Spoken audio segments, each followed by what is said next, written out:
microphone here. And can we all just come down and if you got $10, just bring $10 to Aaron right there and hand cash. And Aaron's a high integrity guy. He makes sure that at least half of it gets to Dr. Judy. But seriously, and as you're bringing up money here, Aaron, can they pass the dollars to you? And I want Dr. Judy to just expose the corruption of Dr. Fauci, please, as we're supporting you. She didn't ask me to do this. I'm asking you to do this. I want to support this woman. So, Dr. Judy, tell us what we need to know about Dr. Fauci. I'm going to quote Jackson from this morning.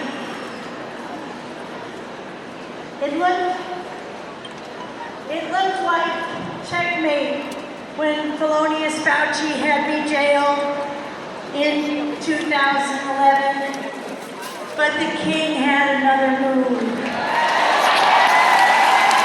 And I obeyed. Thank you. Now, folks, she did not ask me to help support her, but this lady had to hide from the law enforcement on a boat for exposing the corruption of Dr. Fauci and others. Can you tell us what it was like to hide in a boat? Well, I love boats, but I don't like the clanging of the rigging as you try to wonder who's coming on the dock for 5 days while I escaped in the first chapter of Plague of Corruption, Scientist at Sea, November 9, 2011. I knew right then God was there with me all the time because I got off that boat and I lived to do the next job that the good Lord called me to do. So it's not a lot of fun, but I know I can swim well. And today I couldn't have even believed standing here that I would even ever get off that boat or get out of that jail cell. I'm trying to send you on vacation on the boat of your choosing. That's my goal here. How many of you want to send Dr. Judy Mikovitz on a vacation on a boat of her choosing? It's about time, right? Can you tell us if we have COVID-19, what's the best way to treat COVID-19? Well, absolutely the best thing you can do right now is go to plaguethebook.com and pre-order our book, our next book called Ending Plague. Ending Plague, a scholar's obligation in an age of corruption.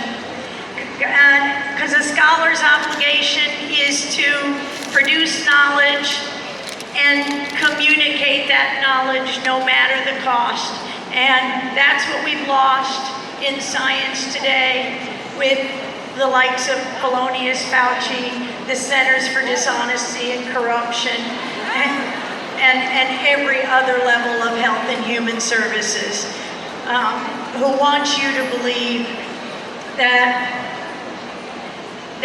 science is not of God and God is not with us. And God gave us the ability to use His nature as medicine and health. And we can do that, but first we need you. It will get censored. It will get censored if you don't pre-order it. If I don't get out of here, I won't finish writing it. So I'll stop talking, but we need everybody in this country to know what's happened for now more than 40 years and probably closer to 100 years. So thank you very much for supporting us by pre-ordering that book. And without Kent Heckenlively, my co-author, a truly godly man, none of this would be here. Just a gift from God. And of course, Mickey Willis and Dr. David Martin, a Plandemic. How many of you have seen the movie Plandemic, starring Dr. Judy Mikovitz and others? Now, Anna Kate has quite a few Twitter followers. I think you have about 500,000 followers. To put in perspective, how many people do you think that Dr. Fauci is responsible for killing? At least 100 million people. Oh my God. At least 100 million people worldwide since the mid-'80s, at least. And the numbers that are suffering in their beds, unable, isolated for decades, being called insane, largely women, being called crazy or all kinds of things by Tony Fauci. I can't even count the cost of the damage this man has done to humanity. Now, I've been emailed a few death threats, and I've been kicked off of Facebook. Currently, I'm in Facebook jail. How many of you have been in Facebook jail? I've got 4 more days of Facebook jail. How many of you heard the fireside chats with Lynn Wood and I? Okay, yeah. Parler, we got kicked off of Parler. Parler got kicked off the internet because of that. But what kind of persecution have you faced in these past 10 years? But after the arrest and jailing and the defamation, the discrediting, the debunking, you know, held silent under threat of another arrest for 5 years.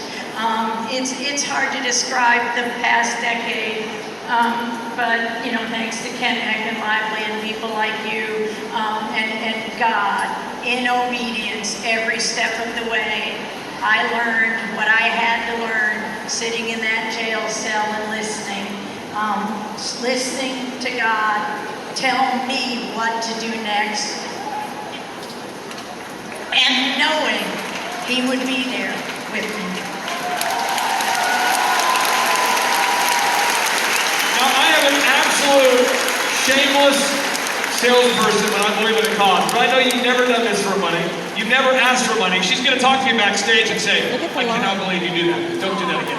But why are you doing this? Why did you put your career, everything on the table to share the truth? And I want to ask Anna Kate the same question. It is my career. My job is to protect, to produce knowledge and communicate that to save lives. We've done that. None of these deaths would ever had to happen. None of this suffering ever had to happen.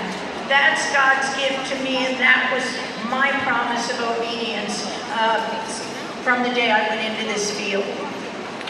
And I want to ask you the same question. You are definitely caught up in the world. I mean, why is it worth you going through all this persecution to share the truth? Because this country is worth fighting for.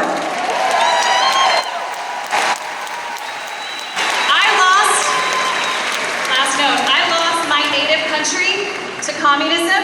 I am not losing my home here. Amen. And the last thing I want to say about fighting against cancel culture is lawsuits. In New York Times, James and I are going to see you in September. Never been done before. I want to give James some credit.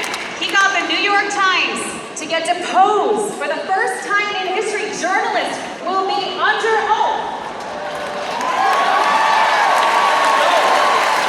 See you there, New York Times. Let's do one more time. Let's hear for Anna Kate. Let's hear for Anna Kate. Now, Dr. Judy, you can't wait yet. You can't wait. Thank you. Now, Ian Smith, how many of you watch Tucker Carlson from time to time? How many of you watch Tucker Carlson? There is one gym owner from the great state of New Jersey who was arrested for he's been fined, some more, for keeping his gym open. In fact, they seized $170,000 out of his bank account, ladies and gentlemen. This man had $170,000 seized out of his bank account. Let's hear it for the New Jersey gym owner, the freedom-fighting Ian Smith.